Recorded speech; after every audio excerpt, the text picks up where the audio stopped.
week for like months, and it's just ruined. Not, it's like it's ruined now. No, it was a good story. I was listening. It's childish things. Grown men playing video games. I'll give you a 1 minute. Okay, awesome. Kiki Ayers, and you're watching Rolling Out in Hollywood.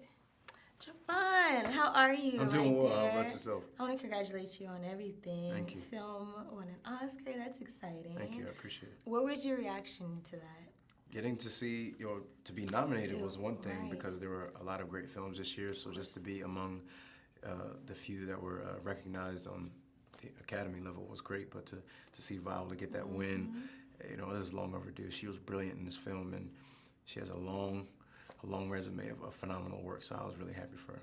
Definitely. One of the things I really loved about the film is that we really look at the notion of the father-son relationship in all households, but specifically Black households, because you either see like the father is not around, we don't know who he is, Right. or he's just not there, or he's, just because someone is in the household doesn't mean they're present. Right. So why do you think a lot of times, like how important do you think it is for men to have a relationship, a strong, important, loving relationship with their father? I think it's vital in them becoming a man themselves. And one could argue that, that Corey was lucky to have even this relationship that he had with Troy. Right. It was a bit forceful. There was a lot of aggression, but I think that was just a lack of understanding and communication between the two. But Troy was very much in his life. Right. He just gave him the love that he understood and what he was. If you remember when he's giving the story about how his father raised him and what he had went through, that's just the best love he knew how to give.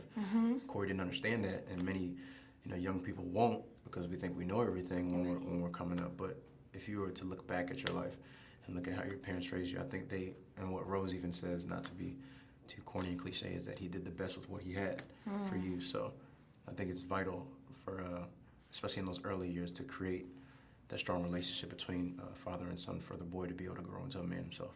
Absolutely. And Denzel definitely has like the attention of, I don't want to just say the country, the world. Everything that he talks about seems to go viral, from cell phones to, media being accurate. So I can only imagine how much of your attention he had. What did you take away? What's the number one thing you took away from working with him? One of the biggest things was to just get out of my own way as an actor. Feel confident, and this could definitely leak over into your life, is be confident in the choices that you make, and be confident in who you are as a person and as an actor, and don't be afraid to make interesting choices and risky choices, and do your best to just live in the moment and be truthful. Absolutely. Now, what kind of fun did you guys have on the set? Because this is a very serious movie, but I'm sure you guys, it's a great cast. Absolutely. What are some great things? We always had a lot of fun. We spent a lot of time together outside of filming, and Viola and Denzel are some of the funniest people I've ever met. Right. Which I didn't think that they were not funny or they just didn't have a sense of humor, but just the level of it when we were filming was hilarious, and it was fun just to kind of pick with Denzel sometimes, because we would be trying to get these shots, and there would be like this bird that's in that tree where the baseball's hanging, and the bird would always be making noise, and it would drown out the sound, and it would almost chirp over the boom mic, and it would just be funny just to see him outside of himself as he's not Denzel Washington the star, he's just Denzel, and he's getting pissed off about this bird keeps chirping over the noise. And there was one point we had done like 12 takes, and it was perfectly quiet. The scene was perfect.